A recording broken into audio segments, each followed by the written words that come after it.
vector. Yes. Oh, okay. So I'm so sorry. We lost No, the no. first 10 What minutes. I did was that I just pinned it, so it was a big one. Okay. Yeah, I Uh, did the same. Oh, right. okay. Okay. All right. Okay. So I see there are no questions on the Slido app at this moment. So what we can do is we can continue with the presentation. Okay. So in this, we talked about the customer search journey from abstract point of view, or from where the mindset of the customer. But at each of these stages, there are different products. You could call them products or features or components or functional components of your e-commerce website that a customer interacts with. They are autocomplete, so like start searching for toys, and you get a list of toys for kids under 12, things like that. You have spelling correction.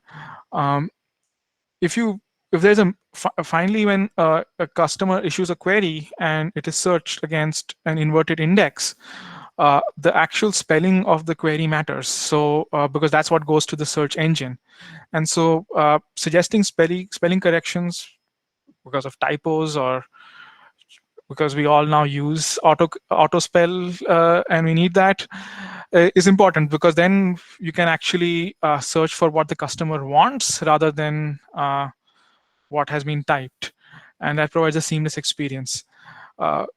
Then there's the core, which is called this of the search experience, the search relevance, the search engine.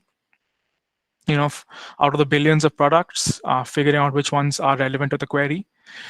And then when you have all this information, how do you lay it out in a page that makes it easy for the customer to digest this information?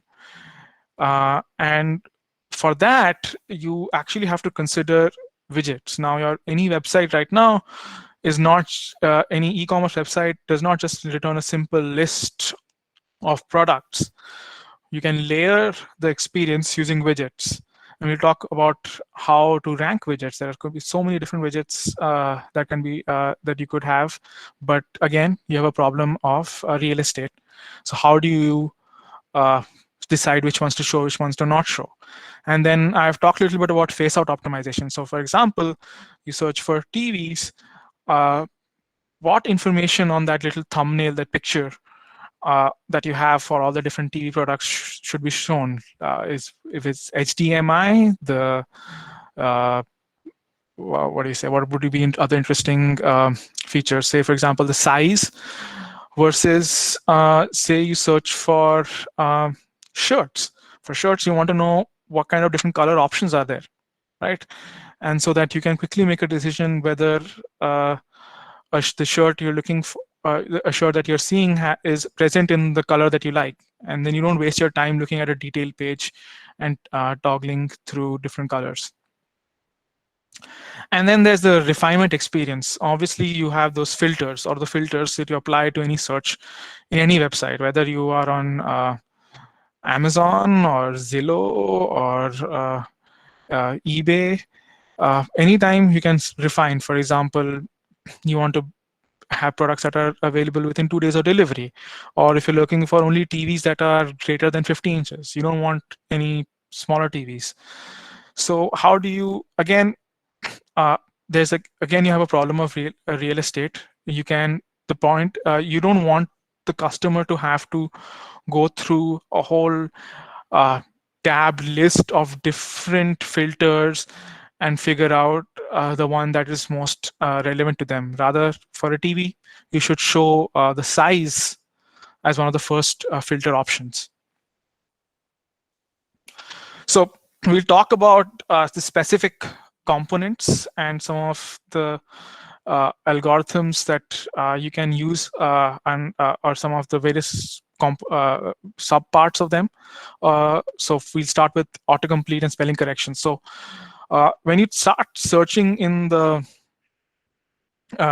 searching and typing, say, toys, you get the autocomplete is right now not just completing a query based on what is grammatically correct or accurate. what you have is you can suggest queries. So how you do that is you look at queries. You look at your logs and look at queries that led to purchases. So if any queries that start with TO that led to purchases, the highest number of purchases. So with TO, most probably a customer is searching the prefix TO. The most probably the customer is searching for toys. So you suggest toys as a autocomplete suggestion. You could also suggest queries that they have previously searched for most recently.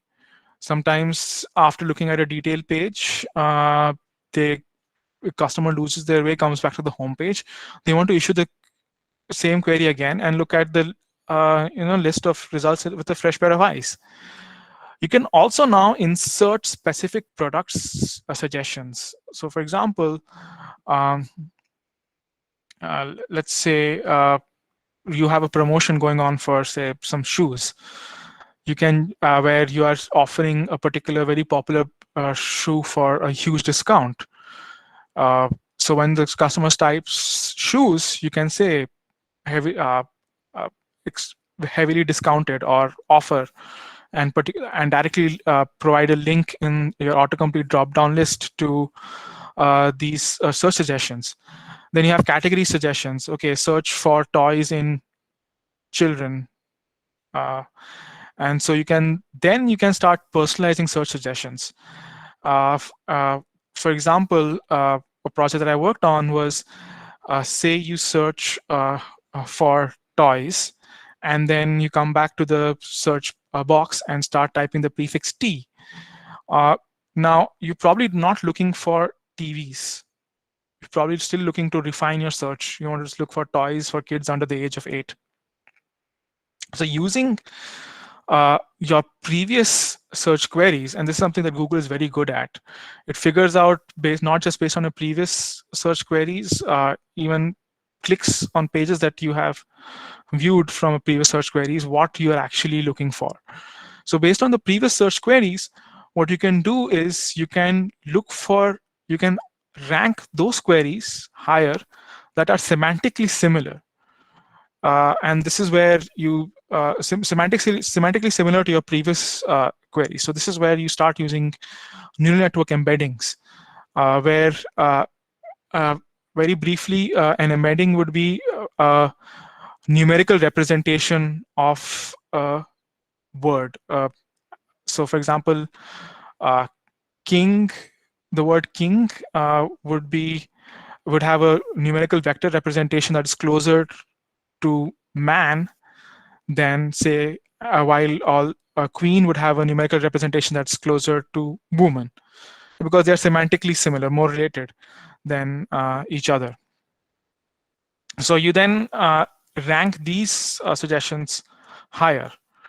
And then obviously you cannot just rely on previous search queries. You could also actually, after searching for toys, decide that you just don't like this website. You have a shopping list. You're going to search for a TV next. So with the prefix T, a TV is a popular suggestion. So it still should be there in the top 10 suggestions that you show in the autocomplete. So you mix these global search suggestions and come up with combined search suggestions. And you combine all of these, the product, the category, and auto-completion into one final experience of combined suggestions in autocomplete. So in spelling correction, you have this issue of one very emergent issue is that you have these brand names that are misspellings of common words.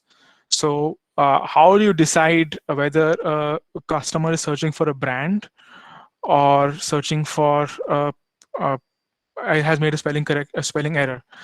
That's where you learn from customer user interaction data whether a particular query led to an actual purchase or not, or you maintain a list of popular brands, a curated list of popular brands for which you will not do spelling correction.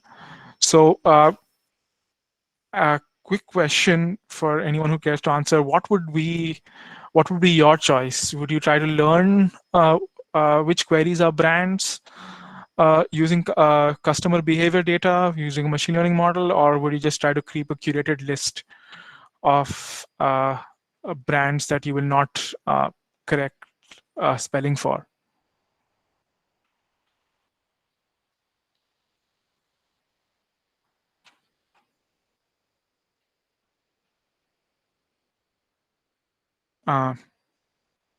Any answers? Any ideas? Learn. Anurupa says. Rohit says, I would go with machine learning models. Okay. So with the machine learning models, what would you consider, what would be a requirement of the model? Like, how would you decide if the machine learning model is good enough?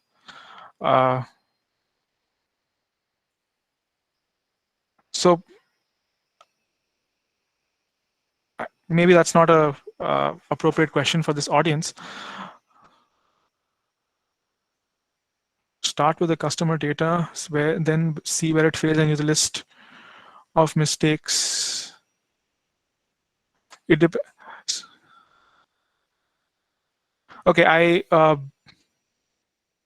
BITSAA, it depends on the scale. Initially, use rule-based processing. Next, when you scale up, use ML, NLP models to train them and get results. That's the most common approach in what I have observed. You start off with something like a rule-based approach, or where you have a curated list, and you learn from the mistakes and to power an ML solution. And in this case, before correcting search query, you want your precision to be really high. You don't want to you want to only correct brand queries when you're 100% probable brand queries when you're 100% sure that it's actually not a brand query. And yes, search for customer history. That's the level of personalization that's difficult to implement at scale because of the latency constraints and the amount of data that you have to maintain regarding. But yeah, customer typing wrong spelling multiple times and specifically wants to search for the wrong spelling. Yes, that actually happens quite.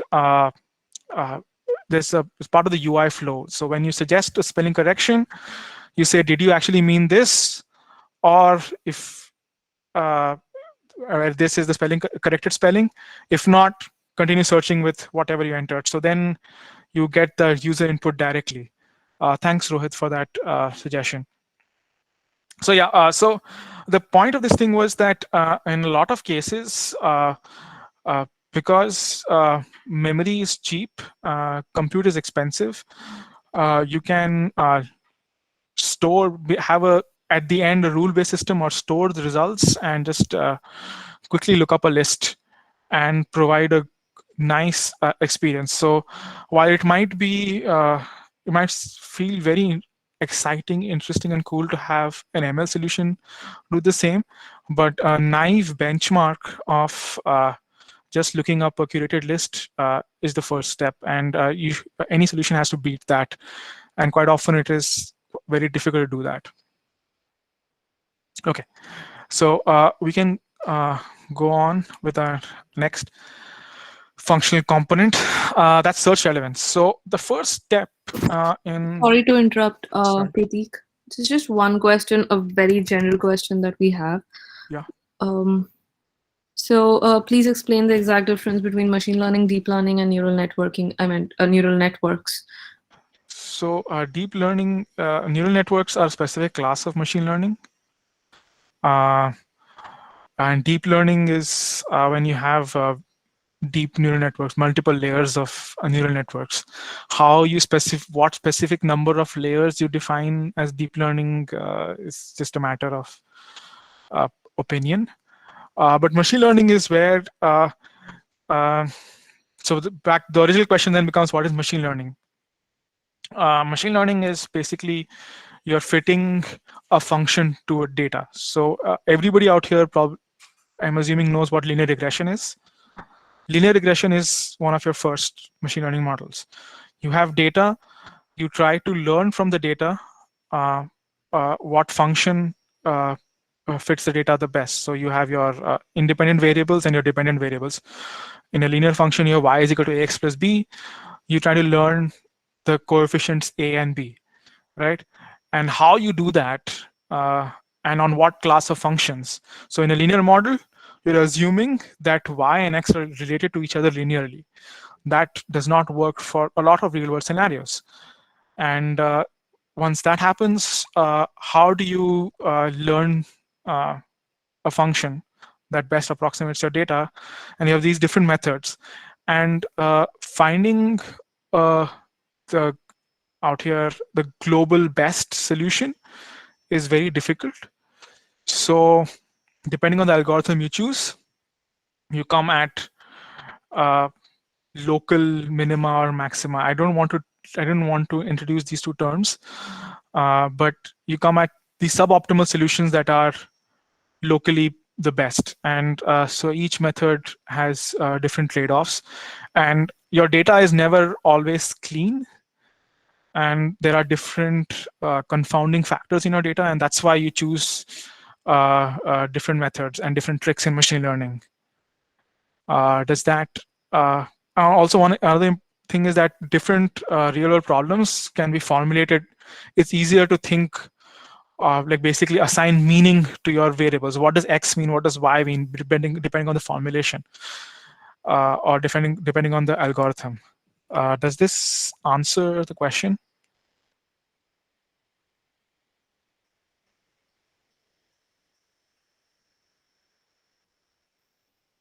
The person who asked the question can raise their hand in case you'd want to follow up, or you can just type in on the Slido link in case you have a follow-up. I think we can move on, Pratik. Okay. Yeah, and we can come. I'll come back in case your response. So you have next you have search relevance. So this is the core of what everyone thinks is the search engine. And relevance is basically what you want to search, the intersection of what you want to search and what you see. And ideally, you want these two sets to be completely overlapping.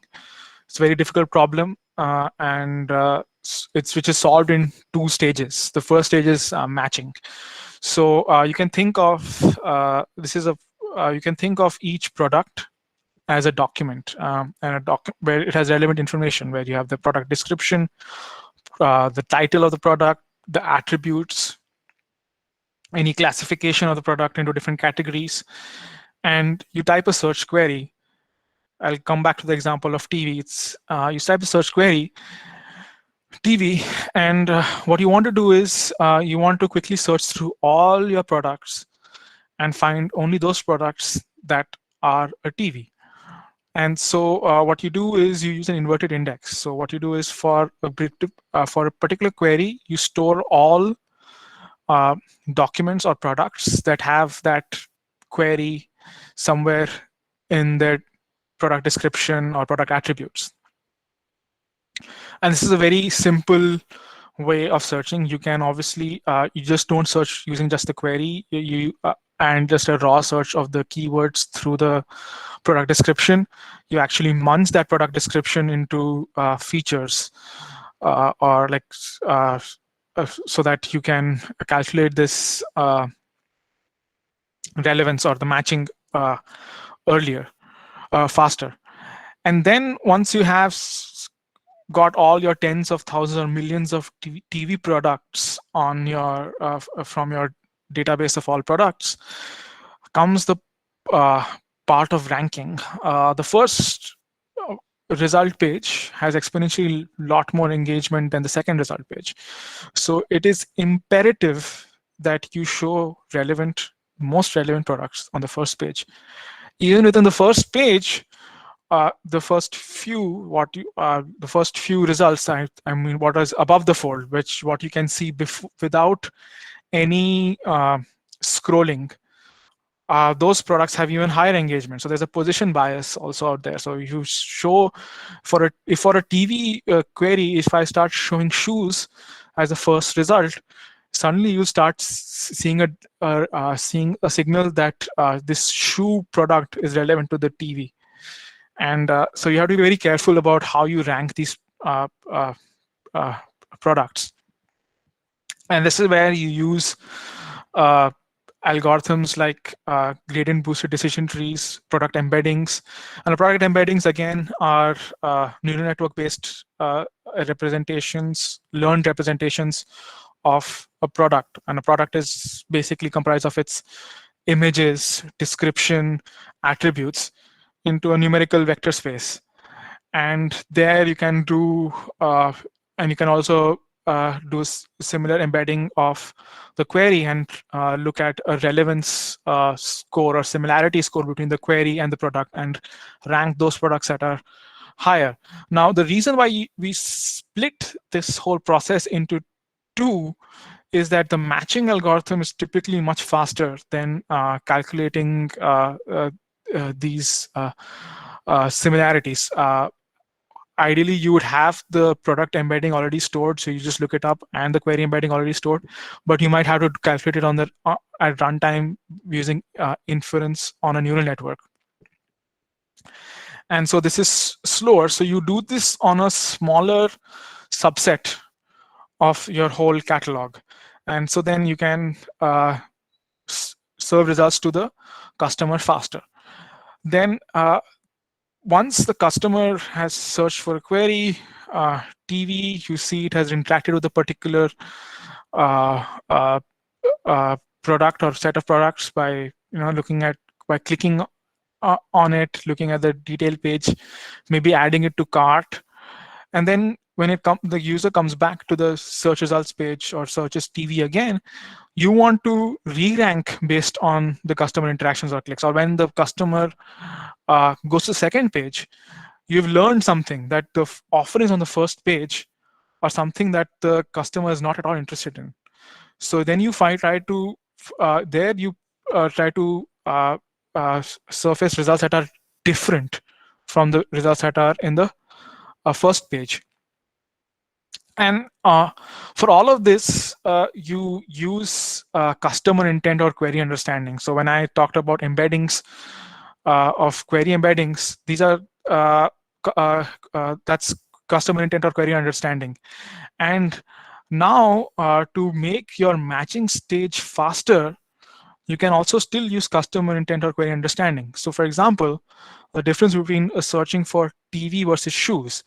Now you can instead of storing your products as a completely unordered list, you can categorize them. TV is electronics, shoes comes under fashion, sportswear, or those categories, right? And so instead of doing the search to the inverted index across all products, you can just do it across a subset of your products. So when I search for a TV, you can, from understanding the intent of the query from a query embedding, right? You can have a after that, you can have a classifier that predicts which particular category this product falls into. And then if it's an electronics category, you just search through all electronics products, which will improve your speed for matching and also the relevance. Just by chance, just because some bad actor plugged in the word TV somewhere, or there's an error in your product catalog into where you have a TV keyword somewhere in a non-TV product, it will not show up, and you're not at all relying on customer interaction data to learn that. So out here, some of the algorithms that you're using are recurrent neural networks, transformers, and embeddings. I'm not going to go into the details of these algorithms. Each of these could be a lecture in itself. Moving on. Now, any questions so far? No, Pratik. Okay. So we come to the what for me at least personally is the more fun part, because this is something that I interact with or work with on an almost daily basis. is widgets, page layout, and face out. And this adds layers to your customer shopping journey, as I said earlier. So widgets add a layer of customization and personalization to the search experience. So what you can do is you can have one core search engine that is focused on just providing the most relevant results to a customer, and it returns that as a list. And then based on your customer interaction, you can start up-ranking or surfacing other content in widgets. So for example, you have a shop by brand widget. So for example, if you search for just shoes, you don't know what brand you want to buy. So then you should show a widget where you say the most popular brands are these.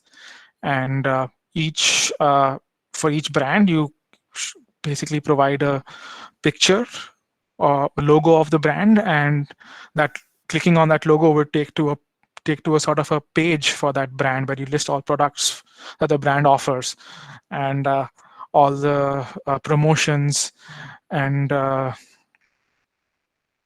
offers that are present for that product. Sorry, the next one is recommended for you. It should be recommended for you, not by you. That's a typo.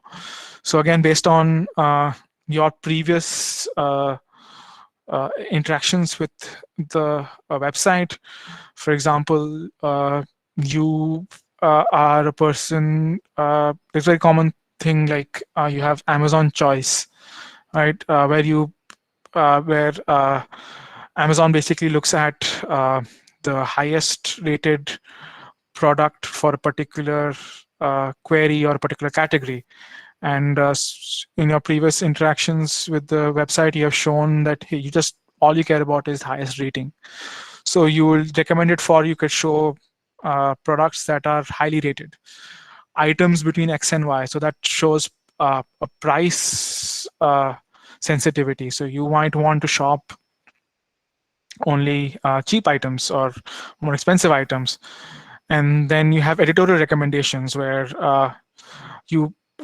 for more difficult, like say home improvement products, you sort of want to also understand the differences between the different product offerings. So you can have for those kind of like a tutorial or a guide on how to select the best product, and that could be shown in a widget. So understanding the customer intent and stage in the shopping journey is important to promote or rank widgets. So the customer intent would be like cheap running shoes versus Nike running shoes. For cheap running shoes, you'll just show, shoes less than $25 or 250 rupees or something like that. And the stage in the shopping journey, if you are just at the awareness stage, so then you show things like shop by brand or editorial recommendations, versus if I search for LG HDMI TV 55-inch and some model number, you don't care about any widgets. You just want that product. So that you can just simply show a simple list of all search results, right? So with all these different options of content to display and limited real estate, how and where to display becomes very important, and that's called page layout optimization. Now, how you do that differs from company to company, platform to platform. You can do this at a pixel level. Every pixel can be optimized, though I don't know of any particular real life example, only some research papers talking about that. But for example, in an ad campaign, you can decide where to place a particular box and things like that, or a button, and that can have a difference, or what is the font size or color. These things change real business metrics like revenue and profit. Or in a page layout optimization, you can, based on the customer's stage in the shopping journey and customer intent, you can decide whether you should be actually showing widgets or not. How many widgets? Where should we be showing the widgets? Where should we be placing it? Whether they should come after, in the middle, or before the search results. And these are all decisions that can be done in the page layout optimization stage. And the multi-arm bandits is a very cool method to actually solve this problem. So we'll discuss in detail about this. Another related problem is that once you have decided all the content that you're going to show, all the products, where, when you're going to show, what is the most relevant information? The product catalogs, they contain a lot of data about every product. And as I mentioned earlier, for a TV or dress, what you want to show, the relevant attributes change. Then finally, you have the refinement experience. So we talked about this again. So you have the category, subcategory. You have a color. You can show all the different colors available for a product, or a price point that a user wants to search. Typically, these models learn to predict the probability of people who use filters A, B, C, and then use filter D. What is the probability of them using a filter D? So then you can just uprank that filter. Any questions so far? Out here, you use both the query and the product information. What kind of products that are you showing on the result page? So there's no point trying to filter on say outerwear tops or bottoms for a TV query. Yeah. If there are no queries, if there are no questions, we can move on to the next section. That is metrics.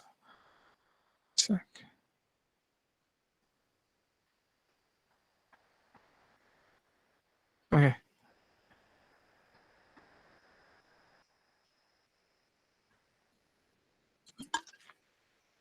Okay. So anything you do has to be measured, effectiveness or performance, and the performance of features. Now, a feature could be any widget, how you choose how you choose what to display, any of the components, functional components I mentioned, could be a feature. The performance of features is measured using the metrics, and choosing the correct metrics is a key decision. And we will go through an example, a couple of examples of how choosing the wrong metric can lead to a very bad customer experience. So ML models optimize decision according to metrics, and this can lead to vastly different customer experience. So at the end of the day, if you're showing search results, what are you optimizing for? Are you are a e-commerce website trying to sell products, right? So you want customers to buy things, and even when you're buying things, you have multiple metrics that measure that. You have profit and revenue. And how do you expect the search results to differ in these two cases? Say I have an ML model that surfaces results that have the highest profit, versus another ML model or algorithm that surfaces products that gives me the highest revenue, increase in revenue. So this is where you can type in your answers in the chat box. So what do you think would be the difference in what products would be shown in these two cases?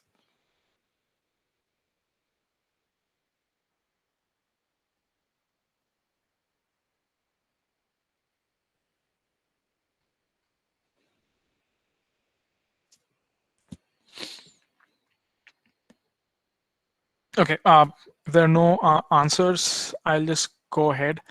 So the thing is this, profit is basically very simply the cost of your cost versus the cost at which you sell. Yeah, showing expensive items versus high profit items. So yeah,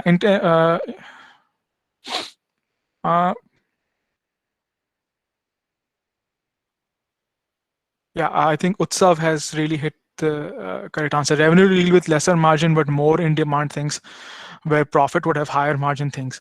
So when you optimize for profit, you will typically try to uprank things that have a higher profit margin. And for example, if you're a price-sensitive customer, it's not going to be a good experience for you. You will then spend more time, or maybe right now when you're doing collecting the metrics over a A/B test for a few weeks, you will show great profit, but it'll lead to a customer impression that this platform or this website only shows expensive things. I cannot, if I want to shop, if I'm budget conscious, then this is not the website for me. So over a long period of time, optimizing for profit can also affect your revenue. However, if you just care for revenue, a lot of in retail, a lot of items are sold at cost or at loss. And so you still need cash flow to actually run your operations day to day. So you just cannot be completely optimizing just for revenue. So you have to have a trade-off between these two. And so selecting the correct metric for your ML model is very important. Next, apart from the business metrics, so business metrics that we mentioned were revenue, profit, even advertising revenue, number of units purchased. You have these customer engagement metrics that provide you with understanding of how the customer is interacting with the website. One is click-through rate, which is just the number of clicks divided by number of impressions or views. Query reformulation rates is the number of queries before a cart ad or purchase. So ideally, one query and immediately you get a purchase. That rarely happens. Time to first purchase. So how quickly can you guide the customer to a purchase decision? And repeat purchase rate. This is a measure of how loyal the customers are, or how sticky the customer engagement is. So it's a very important metric. And there is actually another flavor of it where you have the repeat buying rate, where you look at how often do customers buy the same item. So for example, your grocery staples like eggs and milk, typically people just buy the same brand, same product multiple times over and over again. And this leads to people visiting the store or visiting the e-commerce platform again, and that leads to other secondary purchases that really drives your revenue and profit. So you want to encourage repeat buying behavior also. So selecting the correct customer engagement metrics is important. So is click-through rate a good metric for search relevance?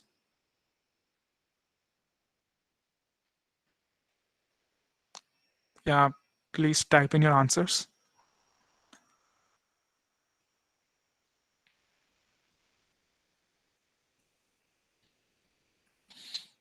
No, why?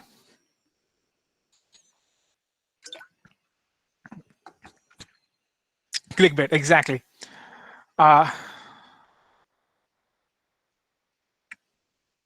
Perfect. So yeah, what you can do is basically then, if click-through rate would just be like if the customer has to, if you have just the right amount of clickbaitiness or right amount of irrelevance, customer it'll make a frustrating customer journey where they have to keep searching through, go through different product detail pages and to find a product they're looking for. What click-through rate is a good measure for is, say, something like autocomplete. Because a custom autocomplete, you just show exactly what the search query is going to be. And in autocomplete, it's also called acceptance rate. So it's a measurement of how well your autocomplete algorithm is doing. It's very commonly used. Then what is a good metric for page layout optimization? Any ideas?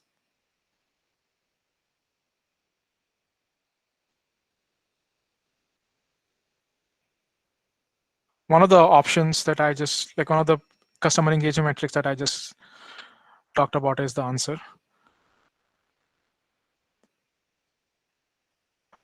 Query reformulation rate and time to first purchase. These are the two options. So query reformulation rate, not necessarily time to first purchase, because you have to accept the fact that the customer is going to go through a process, is going to refine the suggestions a little bit.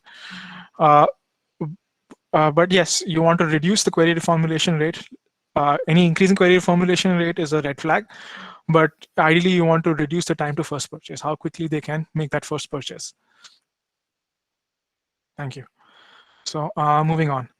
So metrics for ML models, how do you measure? So while you're measuring the performance of features, you also have to measure the performance of the model that is powering that feature. So for classification, you have precision and recall, where precision is the number of true positives and divided by true positives plus false positives. Recall is true positives divided by true positives plus false negatives. And again, this is going to, and there's another thing called the F1 score, which is just the harmonic mean of precision and recall. And this is very important because, for example, recall is basically how many of all possible relevant products that you showed. So very classic case of an optimizing just for recall is where if you have a a blood test that checks for say diabetes, you can get a full 100% recall, very high recall if you just say by default say yes. The test says yes, diabetic all the time, which is pretty useless. On the other hand, you only can predict only one small subset of cases. You get really high precision, but then that's not really a very applicable test. So that's why you can use F1 score. It's a combination of these two to optimize. Then you have for regression models, you use R squared and RMSE. R squared basically measures how much of the variance in the data was observed, was explained by your model. And RMSE is the root mean squared error, which basically tells you how off your prediction was from the actual. And in ranking algorithms, there's something called the mean reciprocal rank, and this can be applied to autocomplete as well as search ranking. Apart from showing relevant results, you want to show them higher up. So if what you look at is what the rank of the product that was actually finally selected. So the higher the rank, that means lower down the list it was. That means your ranking algorithm was poorer in its performance. So you take the reciprocal of that, and then you can maximize this mean reciprocal rank. So across all your different data points, what is the mean of this reciprocal rank that your algorithm suggests? So that is a very good measure of how a ranking algorithm is doing. For matching, you use precision at n and recall at n, because there can be tens of thousands of documents, but what you really, or products that are relevant to a query, but what you really care about is what was the performance in the, say, the first page or the first 5 results. So that's where you can look at precision at looking at only the first 5 results, so precision at 5 or recall at 5. And similarly, you can calculate the F1 score. So with all this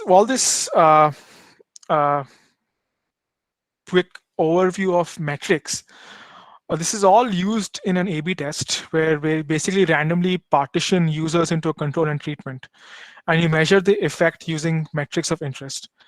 And check. Sorry to interrupt, Pratik. Yeah. There are a couple of questions. So Sure. one was on the chat here, right? Oh, can you explain Can you MRR? explain MRR again? And there's Yeah. one more question after you take this. Yeah, I will average of 1 by rank of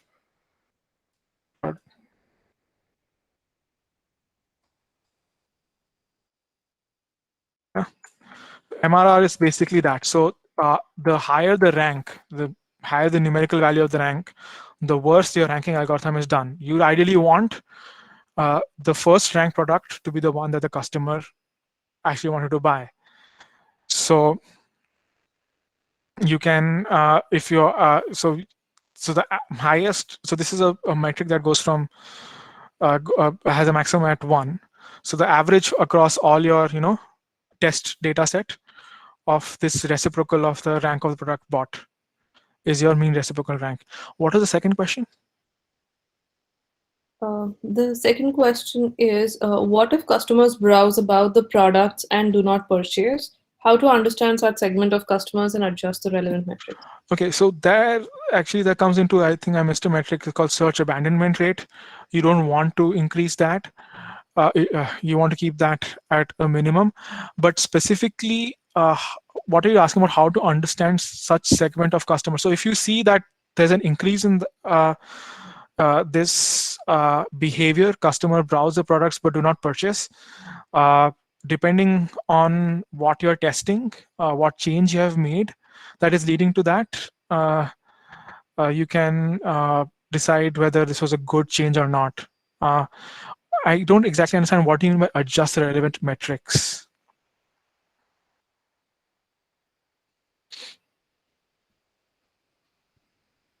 So It probably means that the customer never had the intent to purchase, but then they were there, and it's not really your ranking algorithm that's an issue, but the intent of the customer coming to the website itself.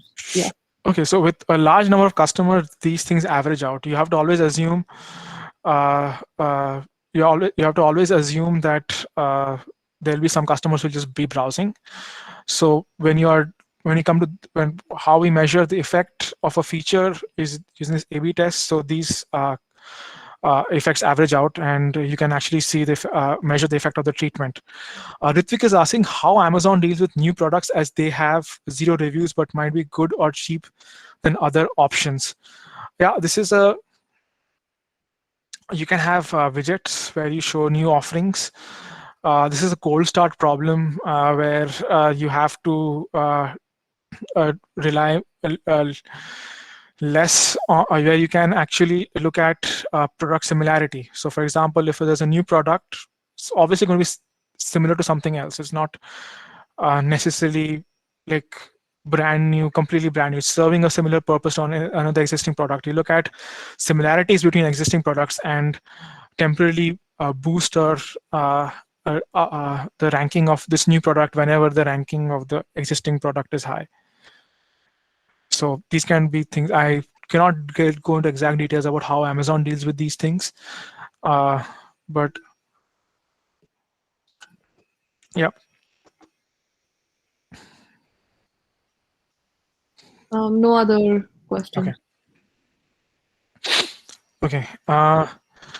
So you check for statistically significant difference in A/B tests. These are relatively easy to conduct for websites as compared to, say, drug trials, where you have real serious human implications. So that's why it's common. If you notice any difference or in how a website behaves, e-commerce, is because there are probably dozens of A/B tests running at the same time.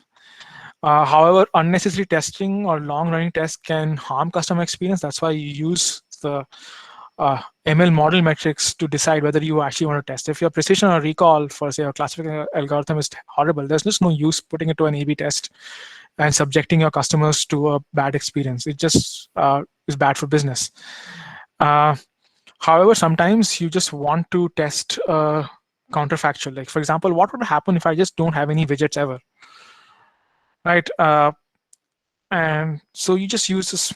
You use a long-running web lab or a long-running A/B test with small treatment allocation, only just 1% of the traffic, randomly, or such some small percentage, so that it's not a very visible effect to customer experience.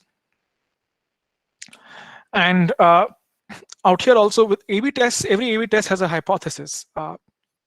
Introducing this widget, say I want to surface products that a customer has bought previously, will lead to customers repeat buying more when they have that intent, and probably drive up my revenue. So that is the primary metric. There could be a business metric or a customer engagement metric you want to change that your feature is hypothesized to affect. All the other metrics that we have discussed so far should be used as a guardrail metrics, because you cannot optimize on one at the cost of others. So let's revisit our product versus revenue example. So what if in an A/B test, your profit per transaction increased significantly while revenue decreased significantly? Is this a good customer experience? We actually had that discussion. Everybody, so basically you're just showing very expensive, high profit margin products, which might not necessarily cater to all the customers. So it's not a great customer experience. So what you have to do is, even though suppose you want to, your feature is trying to increase profit margins, in an A/B test, you should not, that feature should not statistically negatively impact your revenue. And so that's how you should look at a whole panel of metrics, not just one metric. One metric never tells the story. You have to look at the panel of metric, understand what is happening. Even in revenue, you can also look at the number of customers that bought. So for example, a particular feature can lead to customer buying more complementary products. So your higher revenues driven by customer buying more items in each shopping session.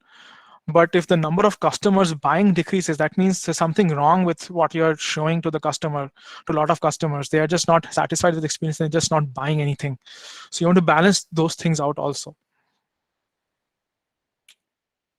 Other A/B test considerations are like, should you test at times of peak demand, such as holiday shopping? There's like Amazon has Black Friday, it has billions of dollars of revenue. It has outsized business impact. And from an engineering perspective, there's always a risk. When you have extra add treatments, there's extra code paths, there's more code that's running, so there's more probability of something failing.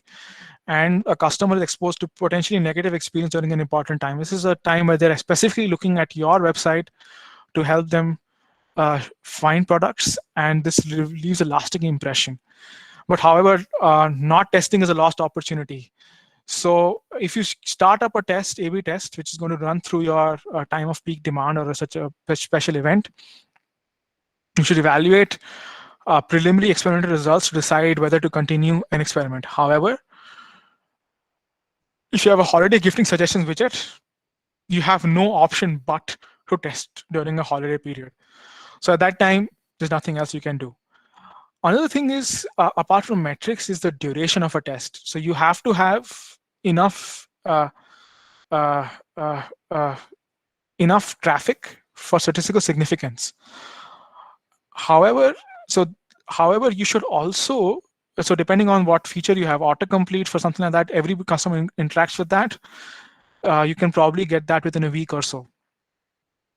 For some very specific widget that's targeted to a very subset of customers, it might take maybe a month or two to get enough traffic. But do you think the customer shopping behavior is same every day of the year or week? Typically, we notice that I'm actually going to, we have only 15 minutes left, a lot to cover. So I'm going to give the answers wherever I have these questions. Sorry about that. So typically, what we have is that we see that customer behavior, shopping behavior changes on weekends versus weekdays. So you should plan your experiment duration accordingly. You should have full whole weeks of experiments for the A/B test. And if you are testing during times of peak demand, if you're going to say that, hey, my feature is going to drive incremental revenue of X million dollars, you should adjust for your treatment, your adjusted measured treatment effects for the baseline demand, so that you get the accurate analyzation. So you can then, this comes more in conversations. This becomes important, especially in conversations where you have a couple of different experiments which both have statistically significant positive result, and then you have to choose which one to pick. And so there, your accurate analyzation or accurate effect size is important. Another thing is that you have this problem is that even though you are randomly dividing your customers into treatment and control, just sometimes, just by chance, the customers in your treatment have such different spending habits than, say, the customers in a control. And in that time, you have to, your model of, you're assuming that your, say, revenue Y is equal to, and when you're doing this A/B test, your Y is equal to your some coefficient A times whether they are assigned to a control or treatment. But sometimes what also matters is who the customer was what was their previous behavior. And in that case, an accurate model of what happened of measuring your treatment effect is incorporating the previous behavior of the customer also. So there are many methods to do this. This method is called but just generally this thing is called part of the analysis called covariate adjustment. You could just basically, what you do is subtract the difference between the baseline performance, baseline behavior of the customers in control and treatment from your customer effect and treatment effect, and that way you get a more accurate estimate, tighter estimate of your treatment effects. Or I alluded to this a little bit, you could basically have a linear regression model where you have your business metric y is equal to some coefficient times whether they are control or treatment plus some coefficient b times previous behavior, average previous behavior of the control or treatment. And so there's a whole plethora of literature in this. Even when there's no difference in baseline, covariate adjustment provides a tighter estimate of the effect. Now we have about 10 minutes, and are there any questions so far?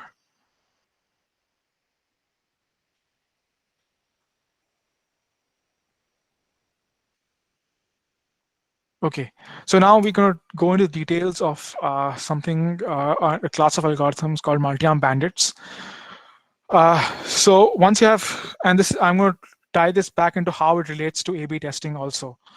So the classic example of multi-arm bandits is you walk into a casino and try to play the slot machine. So you just basically pull a lever randomly, and every time you put in like a coin to play, for the opportunity to play, you pull a lever, it gives you a return. Most often it's 0.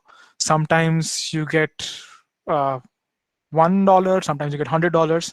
And so, and you have a bunch of these slot machines in the casino. So each slot machine has just a different distribution of reward. Some just give higher distribution, higher reward, some give lower reward. And the probability of and the variance of the reward also changes. So for example, you have a slot machine that gives $10, but with a very small variance. So average reward is 10 Gaussian distributed with just a variance of 1, versus you have a slot machine with a reward of $100 and a variance of say 10. So over an infinite time horizon, you want to be able to learn these distributions and predict the reward, right? And so you want to be able to basically tell when to pull what lever to maximize your reward while playing this game. And so this is the classic case of setup of a multi-arm bandits. And out here you have two options. Like you have to learn this reward, you can to either explore or exploit. Explore means just to keep randomly pulling a lever every time and just seeing what you get, and then that's how you learn. Exploit is, hey, I know this particular slot machine consistently gives a pretty decent reward, let's just stick to this. But then you just never haven't explored the world or scenarios where another machine a slot machine might turn up to give you better reward. So this multi-arm bandits are sort of like can be paired with any other machine learning algorithm, and we'll go into that also, where you basically trade off between exploration and exploitation.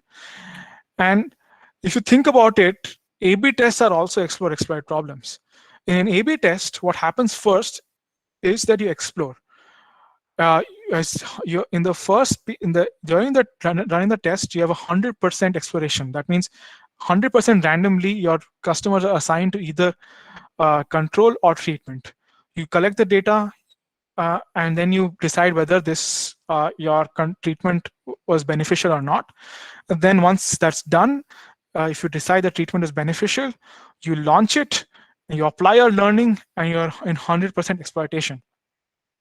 However, what's happening out here is that during the exploratory phase, you're wasting a lot of resources exploring inferior options. So now you have early on, you can if after 2 weeks of experiment you see that treatment, one of the treatments was terrible, you have basically exposed your customer to that treatment for 2 weeks. Is there a better way to do this? Can we instead of having this very sudden step function like change in explore exploit, can we have a more gradual change where the opportunity cost is less? And this is where multi-arm bandits come. And another way of thinking of bandits is like earning while you learn. You try to minimize the opportunity cost and minimize regret. And instead of two different periods of exploration and exploitation, what you do is, if you can see in A/B test on the left-hand side, your testing goes for 5 weeks, right? Option A, B, and C each have equal allocation. In a bandit selection, what you do is you start off with equal allocation, say you can do 100% exploration, right? And as you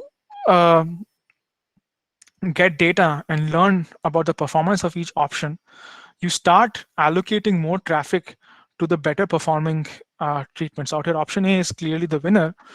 So option A starts getting more traffic, and slowly the traffic to option B and option C gets reduced. And how this is done is, we'll come to that, but sorry. So one benefit of that is that what you do is that instead of having an classic A/B test scenario where you make a decision at only one time point, you're automating this decision. Like you can have a continuous testing scenario. You have these, you decide if, for example, for a widget, for showing widgets, there's a limited real estate. So instead of deciding that one widget is terrible and you're just not ever going to show any customer that widget again, you can have a pool of widgets to select from, and you can always, even though you select a widget that has historically shown to have good performance, most of the time, for a small amount of time, you can keep showing the other widgets also. And that way, you can actually adapt to a changing world. So for example, customer behavior patterns, what is relevant, changes all the time. So that way you give the chance to reconsider losing combinations so that they can come back into the running, and you can start showing those suggestions or those widgets in this particular example. Now, there are some assumptions of bandit algorithms. They assume that conversion rates don't change over time, and displaying a variation and observing conversion happen instantaneously. You get this instant feedback, and then you can update your understanding of each arm or each, in our example, each widget. But that's rarely the case.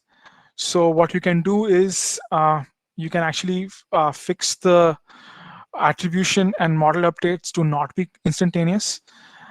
So in that case, you adopt a more conservative approach where you don't start off with 100% exploration. You only start off with a small percentage of exploration, or like say 5%, and just use that data to learn, and then update your understanding about the distribution of rewards for each arm. So, and you can then learn to update the model offline also. Updating the model online is very difficult. It's computationally takes time, and having all the attribution, because a purchase is going to take a lot, it can happen a lot after interaction. So you can have data processing pipelines to attribute a purchase to a particular interaction and then update your model accordingly. So there are bandit algorithms. Some common bandit algorithms are epsilon greedy, Thompson sampling, and upper confidence bound. These are methods to balance explore and exploit. Underlying these algorithms are models that predict the reward, which can be a linear regression or deep neural networks.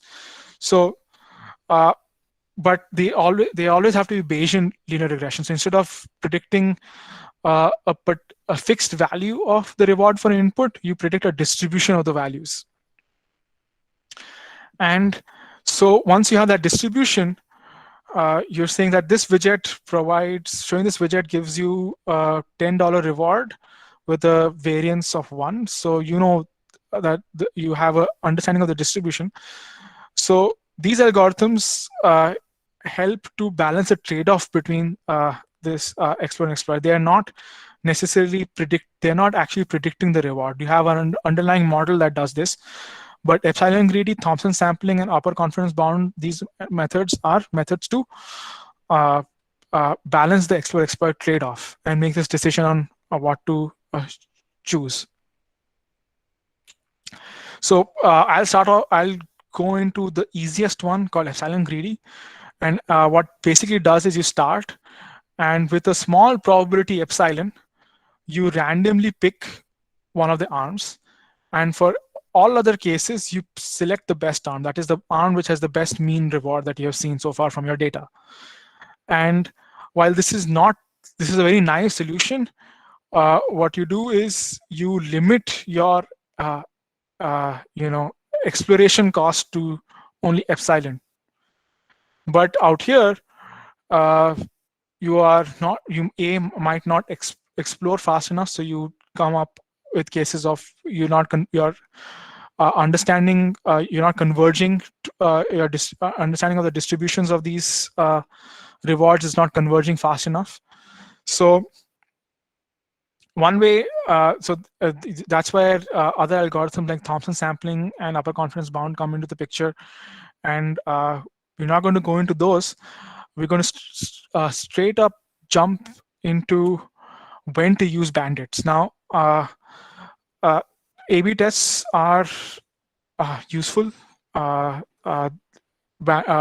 they have their place, but bandits are specifically useful in when you have short tests, like where short campaigns or headlines.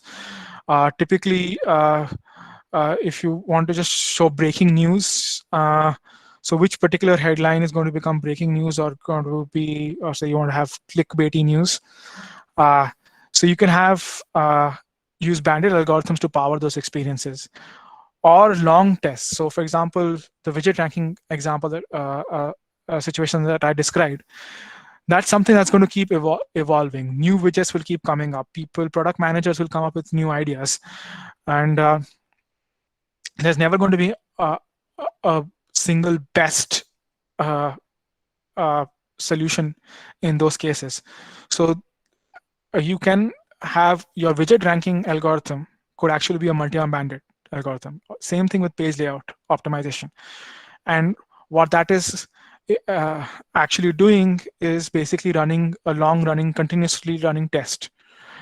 And what it helps with is also targeting, serving specific content to users. So that way, again, widgets or layouts that are targeted to a very small subset of users can actually have a chance.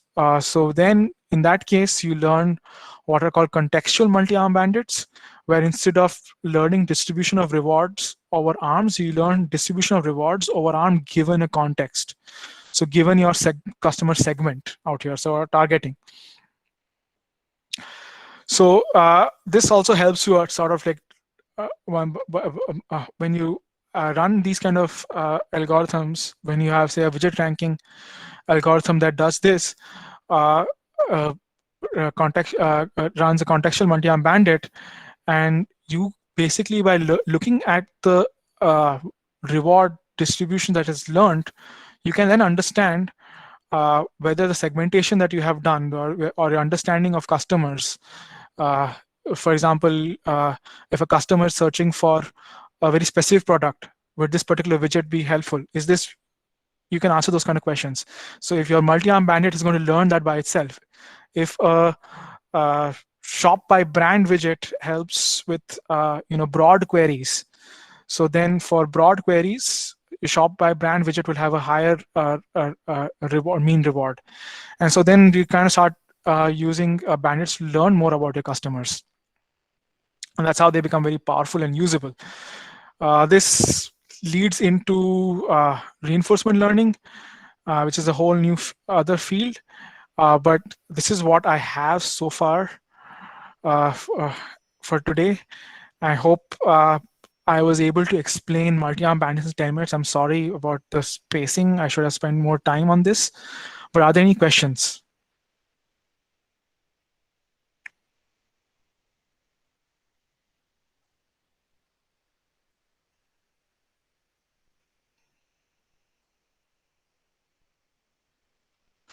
Oh, how our bandit algorithm is minimizing regret? It's a little unclear. Okay, so I'll quickly go into that. So, for example, so they minimize regrets by minimizing opportunity costs. So out here, for example, option A, B, and C. For the first 5 weeks, they have equal allocation of traffic, right? Early data would indicate that option A is better, right? So in week 2, instead of giving equal traffic to option A, B, and C, you start giving more traffic to increasing traffic to option A, right? And then you are basically exploiting your learnings from week 1, right? And regret is basically the difference between the optimal payoff or the situation when you knew beforehand that option A is best. That means you just did not have option B and C. You had assigned all traffic to option A, and what you actually see. So out here, bandits, by doing the bandit algorithm, you're trying to minimize that or trying to do a better job of it than just simple A/B testing. Out here, you are blindly testing A, B, and C for the predetermined experiment duration. Does that answer the question? What software packages in R or Python do you suggest to use multi-arm bandit algorithms for hypothesizing? Please suggest packages on A/B testing too. Thank you. There is, you have to, actually, I haven't come across, I haven't used a free to use software package. We have used our own implementation of Thompson sampling in Python, as well as Java. In production, you use Java. So these are internal code bases that have been developed. I haven't looked at what is externally available. I'm sorry about that. Please suggest packages on A/B testing. What part of A/B testing? So statistical analysis. You can do that using even the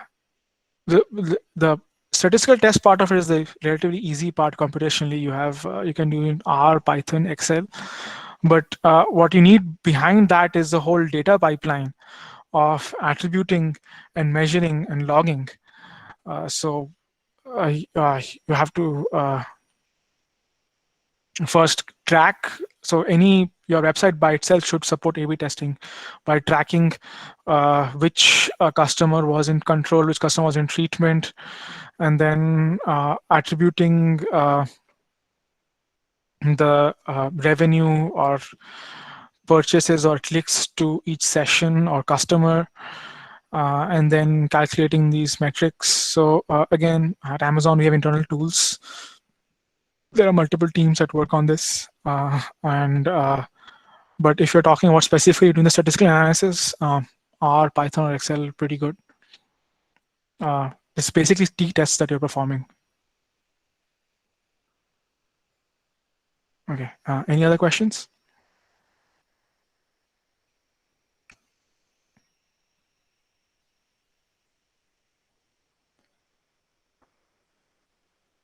Okay.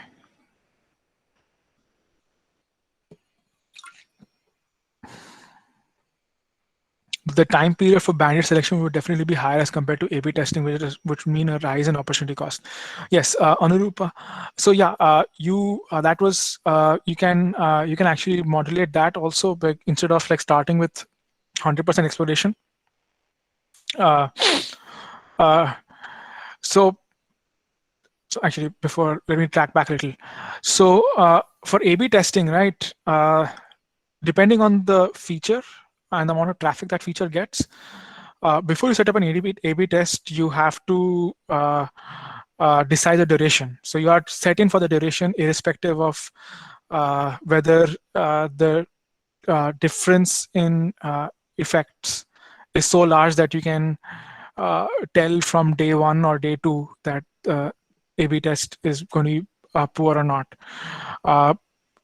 So there you have that 5 week of time. But another very important trick that we use is that instead of doing 100% exploration, you can only do 5% exploration. So especially in changes that can have significantly affect the customer experience, you don't start off with that classic example out here on my screen, where even in the bandit selection, you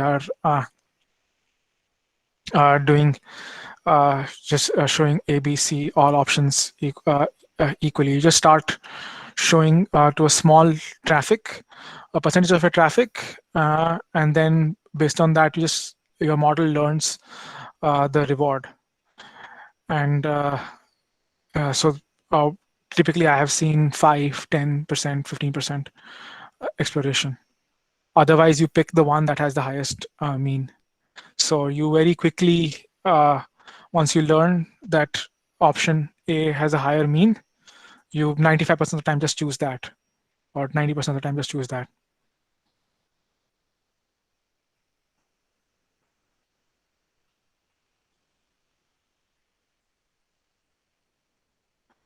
Isn't multi-out? Yeah, they are adaptive. So is it possible the simultaneous execution between experiments leads to less time consumption? Yeah, they can be pretty quick, depending on, again, if you have, depending on the traffic that a feature gets, the time to for it to converge can matter or not. So yeah, I don't exactly understand the question though. Is it possible that simultaneous execution and exploration leads to less time consumption? Yeah, less time consumption before you start earning or start exploiting. Yeah.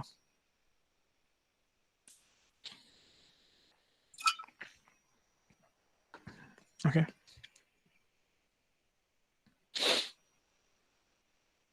Thank you.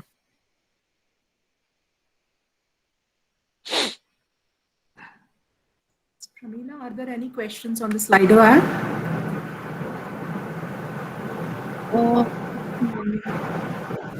How are bandit algorithms minimizing regret? Yeah, I answered that. Yeah, that's pretty much it. Sorry, I lost the connection for like a little bit on my side. That's okay.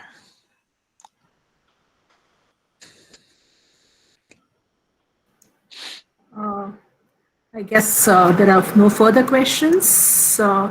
So thank you, Mr. Pratik, for explaining